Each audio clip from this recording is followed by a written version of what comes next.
Welcome. Thank you. It's Parry Talks. I think that's what we're going to call episode 1. I'm going to interview DJs, artists, mad people in our industry that are driving culture forward. And I think it's an awesome way to start with someone that means a lot to me, especially for the past 3 years of my life, with the wonderful Ninajirachi from the Central Coast, DJ, producer, all-round fucking Don. So yeah, welcome Nina. Thank you. So where should we begin? How did we meet? Explain that story. We met at a Flosstradamus concert. Classic, how old were we? We were in year 11.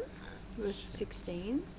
It was pretty funny. We had some fun, that's like, just keep it at that. Yeah. I feel like whenever anyone asks, how do you know Nina Parry? I'm like, oh, we met at this concert one time as 16-year-olds. We weren't doing anything stupid. We just met, and then from then we became friends. It's such an awkward story to tell, but people get it. I think it's destiny that us meet at a EDM concert. It says a lot about who we are as people. Yeah. So I don't really mind like that. But I think that like on feature articles like at Purple Sneakers or any interview you've done, it's pretty well documented your career and life up until Lapland. So I feel like after Lapland, no one's really had a big insight as to what the fuck's going on with Ninajirachi. So I feel like that's an interesting point that we should probably start it and focus on. So let's just assume you put out Lapland day 1. How does it feel to put out like the debut EP for you? I don't know. It was kind of weird. I don't know, because I just had that thing done for so long before it came out. So it wasn't that shocking by the time it came out. It was more of like a relief, if that makes sense. It was also weird because I feel like I'd had a year of feeling a little bit kind of like, I don't know, I wanted it out, but I also felt a little bit kind of safe that I was like, I have all this music ready to go, and then it came out and I was like, oh, now I have to make the next thing. Yeah. Which was really weird. And I don't know, I also feel like I couldn't make the next thing until it came out though, because all of the music I was making while I was waiting for Lapland to came out was just like trying to be Lapland, if that makes sense. Yeah. You just had to get it out so that you could move on creatively as well, you feel. Yeah, exactly. Yeah. I guess patience and timing is everything. Everyone says that in music anyway. So why do you think it took so long, and do you think that was a good thing in the end, that it did take long, or would you have preferred just to get it out quickly anyway? No, I'm glad it took a while, because it allowed things to get set up a little bit better. I mean, I don't know, things could always be better or worse, or I don't know, you never know. There's no way to tell anyway. Yeah, exactly. But I don't know, I guess in the end it was good that it took a bit longer, because I just had a year to kind of grow and be a lot more mature than I was when I'd finished writing it. What's it like to write a debut project? 'Cause you hear artists say the debut project's the easiest to write because you've got a whole lifetime behind you of time to write it. It's like, did you find it challenging writing the first like body of work, or do you feel like, I don't know, was it hard to write the first EP, or do you feel like it was pretty easy relative to something that's coming out later? I thought it was, I don't know, I haven't really thought about that. I thought it was easy, but only because it was sort of coming together over like 2 years before I was consciously sort of like, okay, I'm gonna make an EP now, because I always thought like that was always kind of what I was working towards, but it was never super focused or conscious. I was just sort of making songs all around, and then there was like this kind of couple months period where I thought, I've got all these songs semi-finished, I may as well put them into a folder and name it, you know what I mean? So then I just kind of had the 2 months of putting it all together and make it all concise and pretty and stuff. Yeah, exactly right. Yeah. And it's interesting like that, because you have all this music and then all of a sudden you see like, hang on, these 7 songs or 6 songs sort of fit together. Just as an artistic like expression, it's crazy how you'll go through a phase and it's like these songs like sound the same, mix the same. From an artistic perspective, I think it's fucking sick that it can like manifest in a way that it's like that your brain like almost instinctively will create a project, rather than it being this like thought out long tactical like, I'm gonna write one song that sounds like this, one song that sounds like that. No, it wasn't like that at all. Yeah, it just sort of like happened. It was really weird. And even it was weird as well because it's not like I made them all in the same time frame. Like one of the songs on there I started in 2015. Which one? Glass. Oh, yeah. So, and then another one I started in 2016, and then another one I finished like just as I was, you know, like it was all the way through. It was really, yeah. So it's funny that it's nice that everyone thinks it sounds concise, because some of the songs I think sound not that concise, because my brain is like, oh, that song's from this year, but I guess the visuals sort of titled nicely together as well. Yeah, exactly right. So on that note as well, were you surprised by any of the feedback that you got from the EP, having sat on it for so long? I didn't know what to expect, because it was sort of like it was really, by that stage, by the time it came out, it was really representative of the music I was making like over a year previously, if that makes sense. Yeah. So I don't know, it was great. Like everyone seemed to like it a lot and everyone seemed to get it. So yeah, I was really happy with that. Do you think like it being on, had you finished it before you signed to Nina? Yeah. And so do you feel like, despite whatever it was, like at NLV Records, do you feel like that was where it was most at home? Do you feel relative to somewhere else? Yeah, I think so. It was just like really perfect that kind of came together as well, because I just sort of finished it and it was just sitting there and I didn't really know what I was doing that year at all. I just had this EP, and then it just happened to be that I was working with Nina heaps at that time and she really liked it, and it just found the right spot. And it's crazy how that wasn't like a tactical marketing thing, like let's sign Ninajirachi, like it was a super organic thing again. So it's sort of like, it's nice how the world falls into place for artists as well. Even on the label side of things, you don't hear that all the time. You hear people get signed and they get fucked over, but for you it was like, it got signed and it was perfect, like the EP found its home type thing. Yeah. Which is sick in that sense. Yeah. So the EP came out, did pretty well, did very well, and then you went on tour, right? What was it like how does the club shows and club tours affected your writing process, or has it changed your writing process, like being in a club show and experiencing that? Yes, but not after the EP, like more kind of through 2018, I think. So that was more between finishing it and releasing it. And even just kind of, so before that, I hadn't really like been in much clubs and seen much, like I'd listened to a lot of dance music, but I didn't really get it because I didn't go out dancing very much. So then, I sort of, the more I was DJing in clubs and stuff, the more I realized the kind of music that I like to play. Yeah. And then, so it was just sort of like I naturally moved towards making more of those sounds after the fact. I mean, in saying that though, even the past few months, I've definitely been enjoying playing a lot of club music and making a lot of it too. Yeah. How was that tour though? Did you enjoy that tour? Was it better than you expected? Yeah, it was so good. The Sydney show was the first show, and that was like my favorite, like probably top 3 favorite shows ever. It was so fun. Like it was just so packed, and everyone there really liked my music, and it was so cool. Like it was unreal. Yeah, I think it gets to a point where it's like, well, I'm not an artist, but I assume it's like, as an artist, it's like, I'll play like these fun songs that everyone knows and everyone's going to go crazy to them, but I can't imagine it being like, these are my songs and everyone's going crazy to my songs and my songs are the highlights of my set.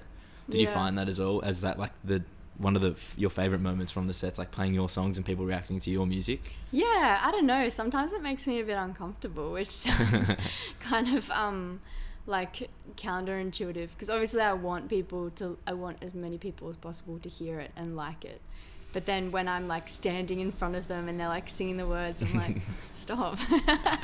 Like I don't know, that makes me sound like I'm really ungrateful for it. Like I'm not actually uncomfortable, but it's just like such a weird experience. I'm probably just not used to it yet. Yeah. Yeah. As a preference from your point of view, like it's obviously fucking fun playing big fuck off festival stages, but do you prefer playing like in little intimate club sweat boxes, or do you prefer like playing these big songs on big festival stages? It really depends, because you can play like a really shit club show. Yeah. Where like you're in this tiny little room and then it seems even smaller because there's no one there. Yeah. And so those kind of shows, like, obviously every show is an opportunity and stuff, but Yeah. yeah, that. But then I guess if it is like one of those club shows, like my Sydney show, where it's really full, that's probably like my favorite thing. I don't know, but I also haven't played a festival in a while, so maybe I'm just sort of, I forget how much I love doing that, so it's hard to answer. But I just love both of them when they're at their best. Yeah, that exactly. makes sense. The bag's the bag anyway, worst case. Yeah. Do you feel like, what was like the best show moment do you feel on tour? Like, was there a specific moment where it's like, that's fucking sick? Like a song you played in one city, or like a moment on the tour that was like, this is it, like type thing? I feel like all of that happened on the very first night. Don't get me wrong, the other shows were also really good, but it was just the Sydney show was so sick. I don't know, I just like, yeah, everyone really liked when I played my music, which is rare because I'm not a very big artist, but yeah, that was really cool. I loved the Melbourne show as well, actually. I sort of forgot about it, but that was probably, it was close to my favourite, probably just behind Sydney. Yeah. Because in Sydney I had heaps of my local friends there, but Melbourne The whole crew. Yeah, Melbourne was really good, and I think it sold out because it was ticketed. It did, I remember. Yeah, it was really cool. The guys who put it on are really cool, and they really like a lot of the same music. What do you mean the guys? Shout them out, man. Oh, like the give them a shout out. The guys from Lona, Hudson and James, they're brilliant. Good on them. Shout out. Also, rest in peace, Calibar. Mate, rest in peace. Yeah. Shout out to Lord Gladstone Hotel. It's where we're recording it now. Shout out Benny for letting us do this. I forgot to mention at the start. But yeah, shout out, keep Sydney open, baby. Yeah, so tour would have been like unreal. Like from a fan's perspective, like going to a club show, and like a lot of people go to club shows of small artists and they don't expect there to be fans there. So when I go to a club show and I see a DJ and people were just like there for the event rather than the artist that's headlining or that sort of thing. But when I went to the Sydney show, it was like people were there to see Nina type thing, and they knew who Nina was, instead of it just being casual walk-ins. I'll pay $15. Yeah, who cares? We want to go out. It's like, I think that's a big testament to like the bubbling fandom that you're creating, instead of it just being, you know, sort of hype art. It's like, oh, I don't know who Ninajirachi is, but I've heard she's a good DJ, so we'll go anyway. I think that's a cool thing as well, where like some DJs struggle to be like either a party starter or an artist, and like you're very artist, but at the same time people know you as someone that's going to light the dance floor on fire as well. So that's sick as well. I feel like that's a big thing. Thank you. That's alright. So EP's out, the tour's done. Yep. Is it hard to go back to square one writing? I mean, like, what the fuck do I do now? Is it hard to get those creative juices flowing again? Nah, I thought it would be. It was like, obviously everything, you needed that little bit of time to sort of get back into it. It's sort of like if you're exercising heaps and then you have a couple weeks or even months off, like going back to it's always going to be a bit annoying, but you got to do it. So Exactly, yeah. And then you just do it a bit more, and then you just sort of have a really productive few days and go, yeah, this is all right. Like, yeah, I'm back. So, exactly. Yeah. So are you back writing a lot of music now, do you feel? Or do you feel you're slowly easing back into it? I don't know. Yeah, I'm writing a lot of music at the moment. I think so. It sort of goes on and off. Like I'll have a month, really productive month, and then a month where I'm doing like lots of, I'm still working obviously, but not so much creative work. Or I'm still doing creative stuff, but it's not music. It might be like drawing pictures instead, because if I do it all the time, I get sick of it, and I never want to get sick of what I do for a job. So yeah. On that as well, do you feel like Ninajirachi as a brand, or you like Nina Wilson as an artist, like you don't want to be limited by just music, you want to branch into other forms of art as well? Yeah, definitely. I don't know, I'm not like thinking, I don't know, I just don't see myself as limited to that at all. Like I haven't really thought about that because I don't feel a limitation. It's more just whenever the time's right, I know I can start doing that stuff, and I definitely will, but I don't know, I just want to keep going on music stuff for Yeah, now. exactly. Yeah. Do you feel like drawing, like when you want to draw, or taking pictures when you want to take pictures, is like a form of cancelling out writer's block? Just like when you feel a bit stuck with music, you'd be like, oh fuck it, I'm just gonna draw a picture today. But you know what I mean? Like indulge in another artistic outlet. Do you feel like that assists getting remotivated making music? Yeah, not so much, not like literally remotivated though, because I'm not doing it for the intention of like, this is going to make me want to do something else. Like, if that makes sense? Yeah, I know. You know what I mean? Like, I do it because I like to draw pictures. Yeah. And then if I just sort of feel like doing music again, because then I'll get sick of drawing pictures. Exactly. You know what I mean? So, and it just rotates through. Yeah, exactly. For sure. Drawing pictures is just like an overall I know. No. For different She's not actually. Well, I do draw pictures. She does draw pictures. You're not like. But it's not limited to the pencil. Fuck music. I'm just gonna draw a picture of a fuck like. How good are pictures? Yeah. Who are your favorite people to work with right now? I love working with my friend Freya Stair. She's my primary school friend, and so we're pretty close and hang out quite a bit, and we have really similar interests, and she's just the most amazing songwriter and really good singer. And so I've been working with her because she's done 2 features on my songs, and Pure Luck and Human. Pure Luck and Human. Human's track 2 on Lapland. And Human was meant to be a Freya song at first, and then I sort of like asked her if I could have it, and she was alright with that. But now I'm working with her on her music, which is going to be really cool. Do you feel it's easy to click when you're working with someone that you know before music? Creatively? Or do you think that it doesn't make a difference for you? No, I don't think it makes a difference. I think it definitely makes a difference if you know them personally, but it doesn't have to be... I didn't mean like not before. I mean like you know them on a level that's beyond just you're a songwriter, I produce music, let's collaborate. Yeah, definitely. I find it so easy to work with people who have the same kind of taste and ideas as me, because I feel like if I'm trying to work with someone who has a different idea, it just feels like tug of war a little bit, even if it's not like there's no actual conflict in the room. It's just really hard to kind of be productive and have an outcome that we both love. But when I work with Freya, and there's a few other people that I really like to work with, because I find that it just comes together so naturally, because the goal is the same on both sides. I'll come back to who they are, but ask, do you feel like there's a benefit though in working with someone that has different artistic goals than you or different tastes as you, and like in managing that task conflict is a good way to like bring out something in yourself that you wouldn't have done if you're just staying in the same bubble, if that makes sense? Yeah, definitely. I guess it depends on the intention of the session as well. Yeah. Because sometimes I guess it can be kind of fun to go into something with no kind of need to have a product at the end of it, and just go like, all right, I'll just follow where this person wants to take me and see what happens there. But in the end, I still don't really want to make something I don't like. So even if there is like a bit of compromise and I am working with someone different, it's probably because we still like some of the same things. Yeah. There's still that, it's like a Venn diagram. Yeah, there's got to be some crossover. Exactly. Yeah. Who else do you like working with? You mentioned that you liked other people. Yeah. you like someone else. Yeah. I love working with Freya. I can't wait for her music to come out. I love working with Coda Banks. I've been writing some music with her a lot, really recently.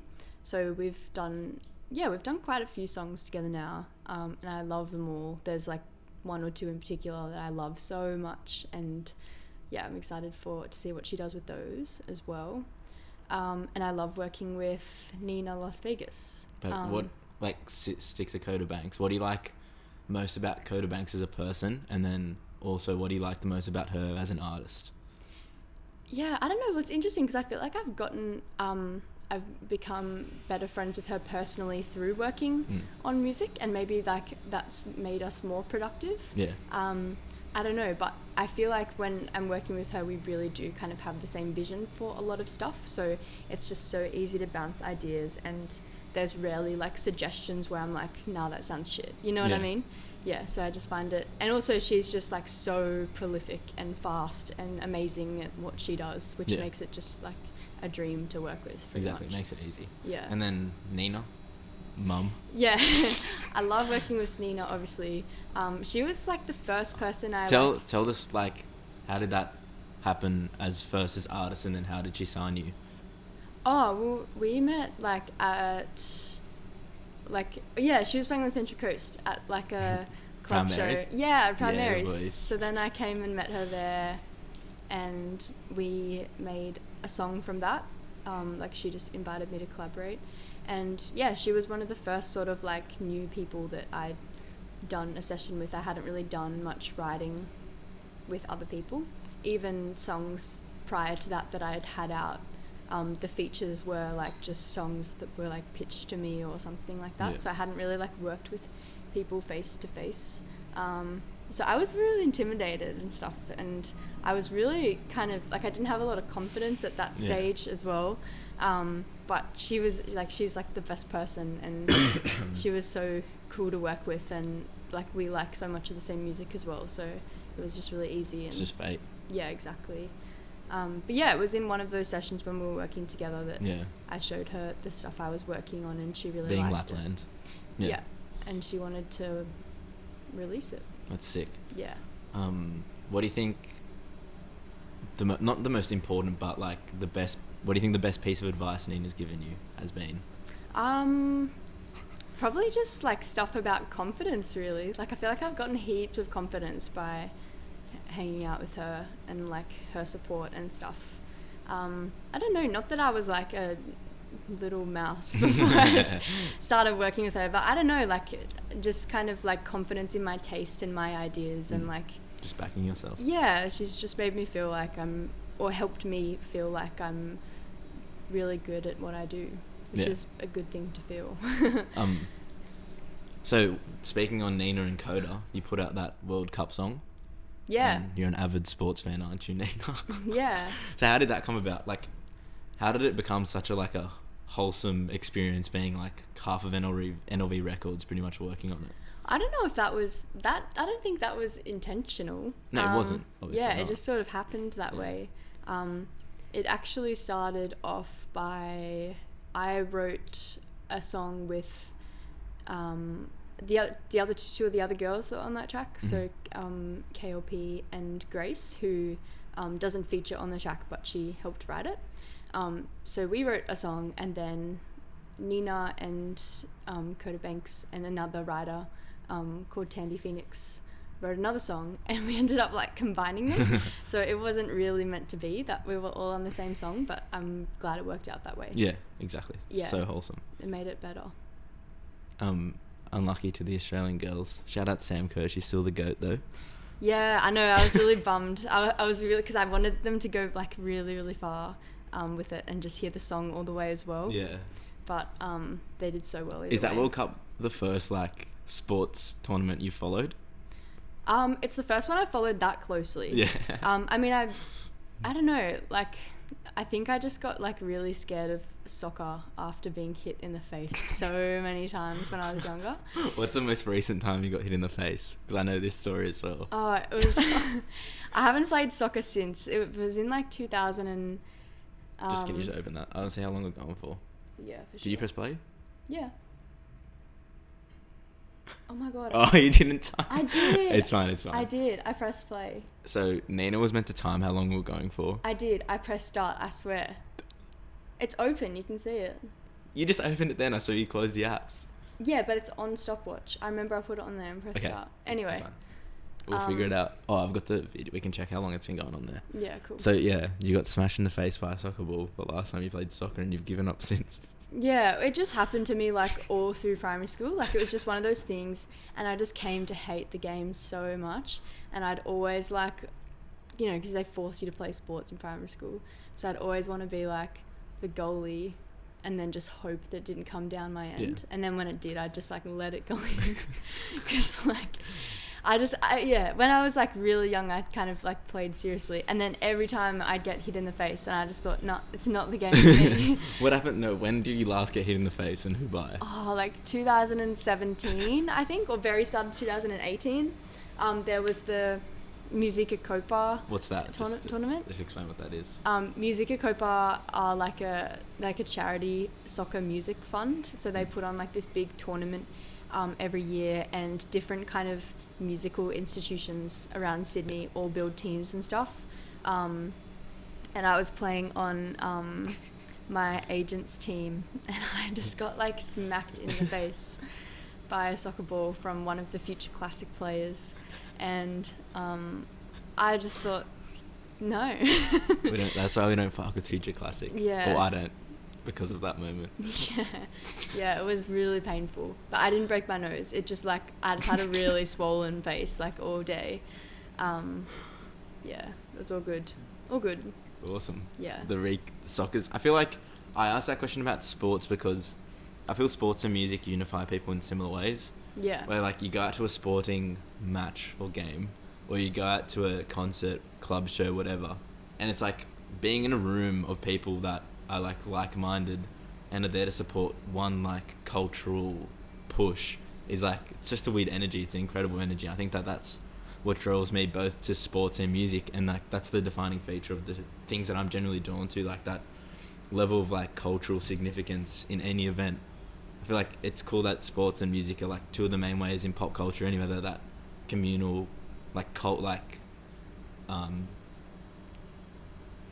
expression almost manifests itself. So yeah, I think that's so interesting that how sports and music align as well. Yeah, for sure.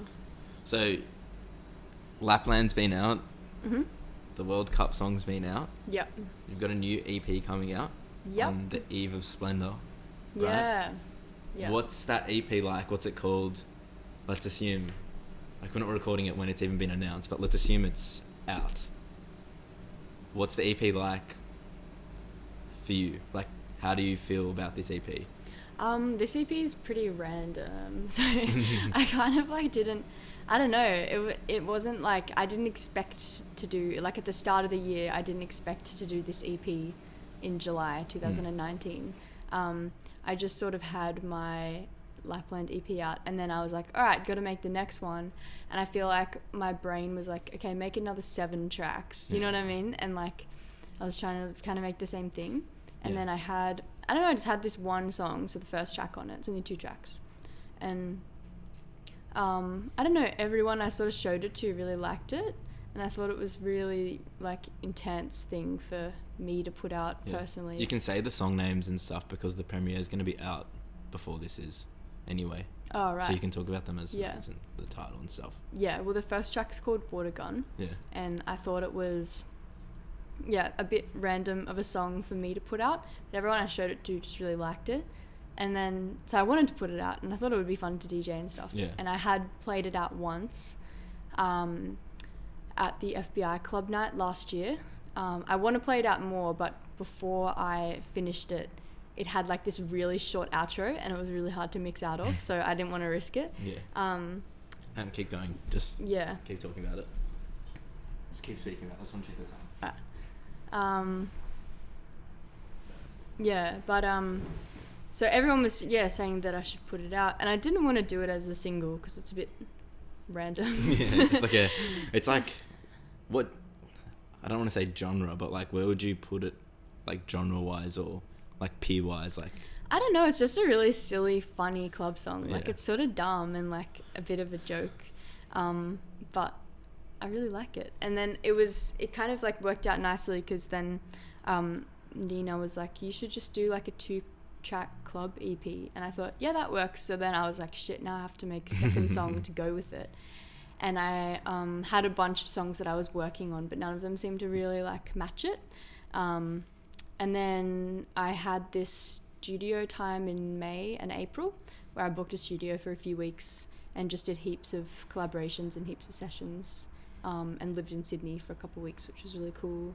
And the very last day I had the studio, I had a session with my friend Oboy, and we just made He got snubbed in the favorite people to collaborate with Oh, section. I didn't even think of 2 him. songs as well. No, I didn't even think of that. There's so many other people I could talk about there, though. You got snubbed. There's so many other Yeah, people. so you wrote that second song with him. Yeah. What's that song like for you? Well, after that session, that was the one where I was like, oh, this is the song that could go with the first one. And I sent it to everyone and they were like, yeah, this is cool. I just had to finish it because it was really demo-y and I didn't want to keep a lot of the sounds that were in it, but I really liked the idea. So then I just worked with that for about a month. It took me a while to sort of get it to where it is now, but I was really happy with it. It's like a techno song almost. It's like in my head, it's a techno song with like a really underground club structure, if that makes sense. Yeah, I guess so. Well, it's not like as techno songs like 7.5 minutes. No, it's like 3.5. Yeah, exactly. But it's condensed at 3.5 minutes. It's like build up, like smash, smash, smash, cut, build up, smash, smash, smash, which is like mirrors almost like your set style or your mixing style anyway, where it's not like big, long-winded. No. It's Yeah. more like up and down and winding and all that shit. So that's cool as well that you found like a little niche. But obviously the EP's heaps dancey. Where do your from take it all the way back, where do your dance inspirations start and how do you start listening to dance music? I feel like I've listened to dance music for ages because my parents were really into dance music. So they were like big clubbers in like the 80s and 90s. They loved, that kind of stuff back then before I was in the picture. Yeah. And so they would always kind of play the music that they liked from those eras when I was younger. And then when I got to, I don't know, and then just when I was young, like I loved a lot of like synth dance pop music. Like I think a lot of like, even like Lady Gaga. Yeah, I feel like when we were music. growing up, it was like the pop scene was like, there was so much like progressive house in our pop songs. Yeah, right. Like that Lady Gaga song, like in our in our formative years, like when we were like 13, 14, 15, I remember like Swedish House I'm Mafia. talking like way Yeah, earlier I know, than but that. even like in my brain where my like, because we're the same age, like when Swedish House Mafia was like the thing, I feel like that's where I've got my taste for dance music as well. So I feel like almost everyone in our generation has a taste for that level of dance music because of how ingrained it was in pop culture. Yeah. Same way that people, like kids growing up now, are just going to love hip-hop and shit because of how ingrained it is in pop culture. Yeah. And they're always going to have a sensitivity towards it because of that reason. But yeah, go on. Sorry, that's it. That's okay. If I didn't say it then, I would have forgot that thought. Yeah. I think it's a good thought. Yeah, no, I think... Lady Gaga. Yeah, I loved Lady Gaga so much, and like Rihanna and Katy Perry and like Kesha and all that kind of really like pop dance music. So I think then when I started finding like, when I got to high school and I started finding like Porter Robinson and Maddie On and those kind of artists, that's probably where that likeness came from, maybe. That kind of music. So yeah, that was when I heard like that stuff when I was in high school. That was like when I wanted to start producing. Yeah. When I heard that. What was I going to say? There's this song. I reckon like the most defining song in terms of like pop music in our childhood for me was who was it? Was it David Guetta that did that song We Found Love in a Hopeless Place? Yes. Like that's like the most generic like progressive house. No, that's Calvin Harris. Is it Calvin? Yeah. Shout out Calvin, man. Always on the pulse of the fucking youth. But yeah, like that song for me is like what defines pop music in my childhood was. Yeah. Like putting on the radio and hearing a song like that, or Don't You Worry Child. What's like a classic David Guetta song? Sexy Bitch. Yes. Or Titanium. Avicii Levels as well. Yeah. Don, rest in peace. Yeah. Like who's that's that like, chick is so good as well. Like a G6. Yeah. All of those songs were like my favorite songs. Yeah, exactly. Yeah. And like, as I said, we've all got I think like everyone in our generation now has a soft spot for that genre of music because of how ingrained it was culturally for us. Yeah, exactly. So Porter Robinson, Maddie On, and that's what pushed you into producing. Yeah. What about like where are the inspirations now for the EP? Do you see any direct like correlation between I've been listening to these artists, I want to manifest that energy in a song on the EP? Do you feel like there's any direct links? Not really, to be honest. I don't know. I can't think of any artist in particular where I was really, listening to their music so much. Yeah, where it's like... I really can't think of much, but it's a good question. Like, obviously there was probably a lot of subconscious influences. Yeah, exactly. But none that I can, like, consciously think of. Because you hear sometimes artists like a rapper be like, oh, I heard this guy rap like this on this song. It's like, I want to be able to bring that energy on this and that song. Yeah. That's why I asked. What dance music do you listen to now? Or have you been listening in the past couple of months? I try not to listen to that much music, which sounds really weird, but just because if I listen to too much, then I get overwhelmed and I don't feel like making. Yeah. And because I've been making a lot, I haven't wanted to like stop that, if that makes sense. Yeah. In saying that though, I love some of the new Dog Blood songs, and I really like the new Umru remix of Mine by Slater. It's pretty sick. Awesome. That's like a couple of days old though. Yeah, that's fine. Yeah. I think like dance music as well culturally is like one of the most important things anyway, because just like going out and that culture is like so ingrained in dancing and dance music. So yeah, I feel like no matter what, you're always going to be inspired by some level of dance music as a listener or as an artist anyway. Yeah. Because like the end result, you want to play this shit live. And as an artist, so like you want to be able to make people dance. Like there's no point making like 7-minute ambient songs with like no drums when there's no platform to play that live and people enjoy it live. Well, I think there's a platform for everything. Yeah, of course. So you can make that kind of music if you want. Yeah, of course. But I feel like in some level, everyone's going to be inspired by dance music. Yeah, I guess. I feel like no matter what you're making, there's always going to be that element of like, how am I going to make this shit groove? Especially in the pop sphere, that's what I'm talking about. Oh, right, yeah. In terms of like not like some hardcore indie on Bandcamp, I'm talking like, you'll put music out, let's hear it on radio, let's go to a show, let's pack out a theatre type thing. You're always going to be inspired some level of dance music. That's how I think of it. Yeah, for sure. Yeah, dance music. So the EP, do you feel like you've almost made these songs so they fit nicely in your set? Yeah, not consciously either, but yeah, like they will fit so nicely, for sure. And it'll be nice to have more music that I can play and not have to lower the energy in order to play it. Yeah. Yeah. Even though you're lowering the energy though, don't you feel like that compromise is worth it given the response you're going to get by the crowd? Yes, but it depends on the show. Like if it's a show where I know people are going to give that response because they will know the songs, then it's worth lowering the energy because the energy doesn't really lower. But if it's like a show where I can tell that not many people know my music and I'm just there to kind of gain fans, then it's not always worth bringing the originals in. Yeah. And at the same time, it's like, it's nice because you'll be able to fly on the radar with these songs. It's like you'll play them and be like, oh, by the way, these are mine. At those shows where it's like a bit half-half, you're able to play those songs and you're able to see the reaction without them knowing like these are your originals and there's no like compromise playing it. So that's sick as well. So it's obviously like completely different to Lapland. What are your goals for this EP?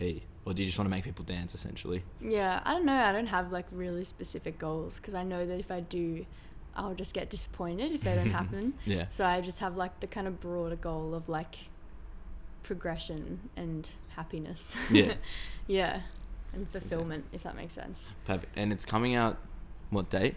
The 19th. It will be out on the 19th of July.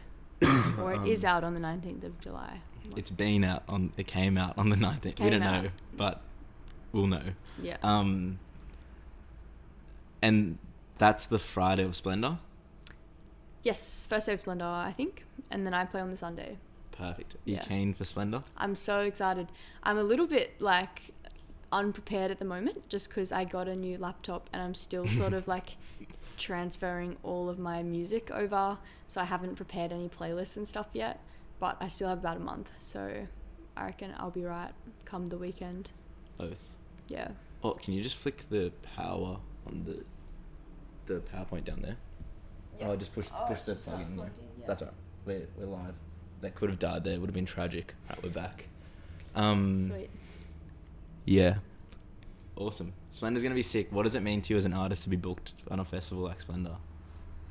I don't know. I mean, it's like pretty cool. I haven't been to it before, so everyone just says it's really big. Yeah. And stuff, so I'm excited to go and check it out. But it is sort of like a goal festival, if you know what I mean. And it'll be nice to have ticked that one off. And yeah, it's nice that I'm being recognised as a good enough artist to play. Yeah, exactly. Nice little testament. Yeah, it's really cool. What's the favourite show you've ever attended, or club night, or set you've ever seen? Oh, I need more time to think about this. Or like list them off, not the favourite, but like what's in the upper echelons, do you think? Just for dance music? No, or? just in life. This is life. This is life. My favourite show ever would have to be Porter Robinson Worlds at the Enmore in 2015. Yeah. That show was so cool, and it was just so special to me at the time. Like, it was really kind of sentimental. I was in like year 10, and it was just like, so, I don't know, I was just so happy to be there. Yeah, exactly right. I loved that concert so much. Yeah. In recent times, I really loved the Charlie XCX show last year, or I don't know, it was last year or the year before. It was last year because it was after. It was when that concert was. Yeah, I don't know. You know. I'm pretty sure it was like October. No, because remember we went to the Hordern Pavilion that night? Yeah. That was last year. Yeah, that show was really cool because I love Charlie XCX. Yeah. And yeah, I don't know. I'm trying to think. Where have we both been?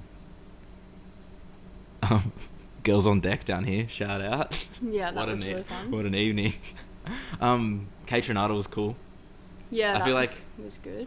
Him as an artist project is super cool because he's in that level of like, yeah, he's gonna start a party. Yeah, everyone knows him as that sick DJ, but at the same time, there's still that really high level of artistic integrity in terms of, I'm gonna put that song on I'm gonna listen to it on the bus. There's a nice little balance between the dance and the listening worlds. Yeah. Which is like, I feel like, if I'm gonna categorize you as an artist, I think of it in that space as well. Oh, like cool. Artists that define themselves in that way, like the Flume, K-Tra, New Morgrab, probably not like New Morgrab, like that sort of thing. Mm-hmm. If that makes sense. Yeah, that's good to know. Yeah, it's like a nice little peer group. Yeah. It is. I was gonna say something sick, but I've forgotten it now. That's alright. Yeah, shows are cool. Oh, that's what it does. So you said Charlie, and Charlie put you in her playlist. Yeah. What's it like getting shout outs from artists that you love? So sick and like so weird as well. Because I don't know, sometimes like this will sound a bit weird and like it might even sound a bit offensive, but like sometimes when you just like admire someone a lot and you just follow them online, but you've never had any interaction with them, it can seem like they're sort of like not real. Yeah. A little bit. And obviously artists are real people and they have feelings and stuff, but they're not like robots. Yeah, like it's just sort of like they she's a robot. they can come across a little bit like ethereal sometimes, and then it was like, whoa, she like knows who I am and likes this song, and it was like, yeah, it was really cool. Awesome. Who else have you got props from that you want to flex a little bit? I don't like to flex. Come on. Sometimes the biggest flex is not flexing. Yeah, just playing it off like it's nothing. Oh, the couple artists, couple famous people. No, who cares? Yeah, sick. I'm trying to think of what else we should cover now that we're here. Oh yeah, do you listen to any other, like, you like Rosalia? Is that right? Oh, Rosalia? Rosalia. Yeah. I forgot the... Maybe it is pronounced that. I don't know. No, where's the dash? It's on the last I. So Rosalia.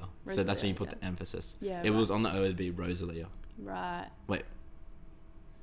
Yeah. Do you enjoy listening to artists and music outside of like your direct, say, genre, or like where you fit? Yeah, definitely. Do you feel like you get inspired more by people that are making music outside of your genre rather than the one inside it? No, not necessarily. Sort of like all a bit equal. Yeah. To be honest.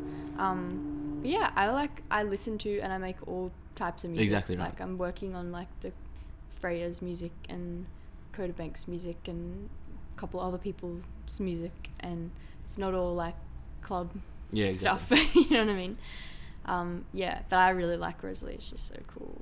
And is that like where you want to take the Ninajirachi project, you feel, where it's like, I can make this like really deep, ethereal, like EP like Lapland, then I can make this fuck off club project, like the one that's coming out, is out. Yeah. And then at the same time, I'm gonna write a pop song for Coda Banks. I'm gonna write this indie folk song for Freya.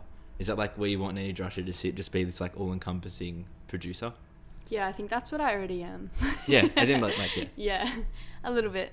But yeah, definitely. I just want to do more of that ongoing. Yeah. Sure. Writing for other people and stuff. Yeah. Awesome. I think that's a beautiful note to end on. Awesome. Shout out to Ninajirachi. Thanks for having me. No worries. It's been really good. Shout out to Parry Talks, episode 1. We should be launching soon. Shout out to the Lord Gladstone Hotel. Shout out to Coda Banks, Neon Las Vegas. Oh boy. Who else did we mention? Freya. Shout outs. I don't know. Shout out to Gosford High. Big shout outs to Gosford High. Shout out Pelvis. Yeah. That's it, pretty much. We're done. Woo.